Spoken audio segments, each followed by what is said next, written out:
We're starting a new study on the book of Exodus.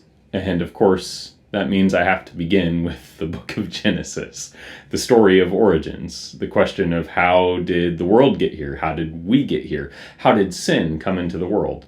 The book of Genesis introduces us to all of these things, as well as to the people who would be known as God's chosen, starting with a man named Abraham. Then we learn about his son and his grandsons and his great-grandsons.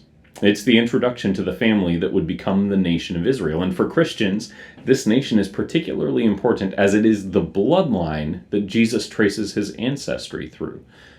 But understanding how a family of sheep herders became a nation doesn't really happen unless we move beyond Genesis and into the book of Exodus. And that book begins with these words. These are the names of the sons of Israel who came to Egypt with Jacob, each with his household. Reuben, Simeon, Levi, and Judah, Issachar, Zebulun, and Benjamin, Dan and Naphtali, Gad and Asher. All the descendants of Jacob were 70 persons. Joseph was already in Egypt. Then Joseph died, and all his brothers, and all that generation. But the people of Israel were fruitful and increased greatly.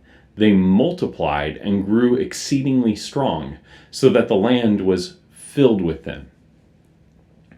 Now these men, the 12 sons of Jacob, who was called Israel, settled in Egypt during a great famine in which one of those brothers, Joseph, had managed the national affairs of Egypt to preserve the well-being of both Egypt and the surrounding peoples.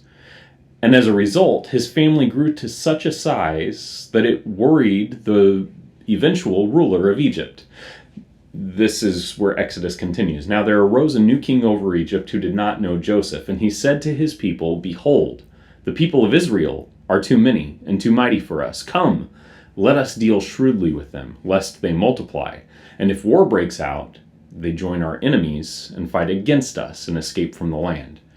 We're going to spend some time over the next several weeks really digging into the book of Exodus, which begins with a fearful king and the family of Abraham in the land of Egypt, and ends with God as king over the nation of Israel in the wilderness. It's a book of highs and lows, and of a people who struggle to yield to their God who would be their king. But I believe in reading through this book, we will come to a deeper and richer understanding of that journey in our own lives. I love you, and I pray today that God would bless you richly as you seek him and journey towards making him the king of your heart.